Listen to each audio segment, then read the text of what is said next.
सभी भाई बहनों को जय मसीह की। आज हम वचन पढ़ेंगे दूसरा शमूएल 11 अध्याय में से 27 वचन। और जब उसके विलाप के दिन बीत गए तब दाऊद ने उसे बुलवाकर अपने घर में रख लिया और वह उसकी पत्नी हो गई और उसके पुत्र उत्पन्न हुआ। परंतु उस काम से जो दाऊद ने किया था यहोवा क्रोधित हुआ।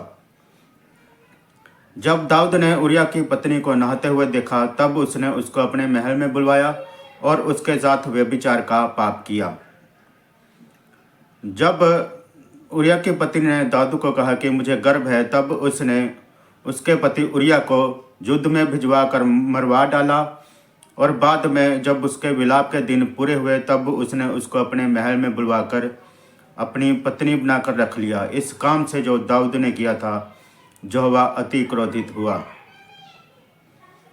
दाऊद ने जो पाप किया था उसने इंसानों से तो छिपाने की कोशिश की, लेकिन जो परमेश्वर ने अपने नबी नातान के द्वारा उसके पास कहला भेजा कि तूने ये पाप किया है। अभी हम एक और वचन पढ़ेंगे।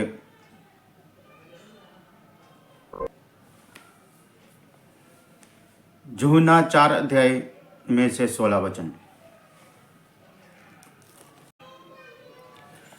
यीशु ने उससे कहा, जा अपने पति को जहां बुला ला। स्त्री ने उत्तर दिया, मैं बिना पति की हूँ। यीशु ने उससे कहा, तू ठीक कहती है, मैं बिना पति की हूँ, क्योंकि तू 5 पति कर चुकी है और जिसके पास तू अब है वह भी तेरा पति नहीं। यह तूने सच ही कहा।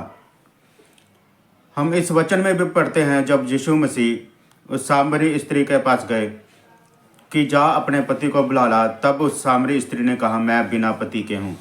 वह प्रभु यीशु मसीह से झूठ बोल रही थी, लेकिन प्रभु यीशु मसीह ने उस सामरी स्त्री को जो उसने अपने पूरे जीवन काल में किया था उसको बता दिया।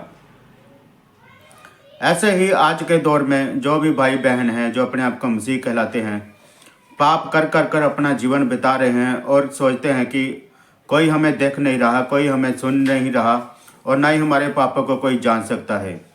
आप इंसानों से तो झूठ बोलकर बच सकते हैं, अपने पापों को छिपा सकते हैं, लेकिन परमेश्वर से आप अपने पापों को और अपने गुनाहों को छिपा नहीं सकते। जे पाप कर कर कर वो जो विश्वासी हैं, भाई बहन हैं, कुछ सेवक हैं, कहते हैं कि हम एक दिन स्वर्ग जाएंगे, लेकिन वो बहुत बड़ी भूल में हैं। वो जो पाप कर कर कर अपने आप को परमेश्वर के दंड का पात्र बना रहे हैं, जब उनका अंत का समय आएगा तब प्रभु परमेश्वर और प्रभु यीशु मसीह उन सब का जो उन्होंने पाप किया है सब बता देगा। इसलिए चाहिए कि आपको, जैसे प्रभु यीशु मसीह ने कहा कि मैं पवित्र हूँ, तुम भी पवित्र बनो, क्योंकि पवित्र जीवन बिताकर ही, पवित्र वचन के द्वारा चलने पर ही, पवित्र आत्मा के द्वारा ही हम स्वर्ग में पहुँच सकते हैं। अन्यथा हम जितना चाहे इंसानों से अपने पापों को छुपा सकते हैं, अपनी गलतियों को छुपा सकते हैं। कोई व्यभिचार करता है, कोई झूठ बोल रहा है, कोई चुगली निंदा बुराई कर रहा है, कोई किसी को तुच्छ जान रहा है, कोई अपने ही अपनों का नुकसान कर रहा है और अपना का नुकसान करने में भी कोई भी झिझक नहीं करता। लेकिन परमेश्वर जो है सब जानता है। जैसे दाऊद ने पाप किया और उसने उसके पति उरिया को मरवा डाला, तब परमेश्वर ने नातान नबी द्वारा उसको, दाऊद को, उसका पाप जता दिया। जैसे सामरी स्त्री ने प्रभु यीशु से कहा, मैं बिना पति की हूँ, पर प्रभु यीशु ने कहा, तू 5 पति कर चुकी है, जो अब तेरे पास है वो भी तेरा पति नहीं। ऐसे ही जब सामरी स्त्री को भी प्रभु यीशु मसीह ने उसके पापों को जता दिया, उसके कामों को जता दिया, वैसे ही एक दिन जब न्याय का दिन आएगा, परमेश्वर हमारे पापों को और जो हमारे गुनाह हैं उनको एक दिन जता देगा।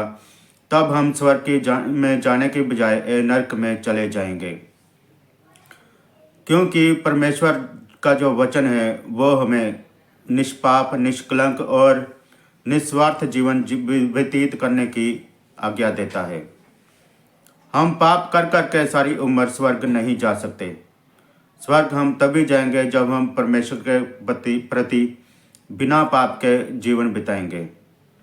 इसलिए अपने पापों को छोड़ें। इस संसार में पाप कर कर कर आप स्वर्ग में नहीं पहुंच सकते। आपको पाप छोड़ने पड़ेंगे और आप जो गलत संगति में पड़े हुए हैं, गलत लोगों से व्यभिचार कर रहे हैं, उनसे आप कभी भी स्वर्ग में नहीं जाएंगे, बल्कि अपने आप को आप नरक के लिए तैयार कर रहे हैं। इसलिए परमेश्वर के वचन को जाने, पहचाने और उनके मार्गों पर चलने की कोशिश करें, तभी आप स्वर्ग में जा सकेंगे। अन्यथा कोई भी सेवक हो, जा विश्वासी हो, कोई भी भाई बहन हो, वो पाप करके स्वर्ग में नहीं जा सकता। सभी को जय मसीह की।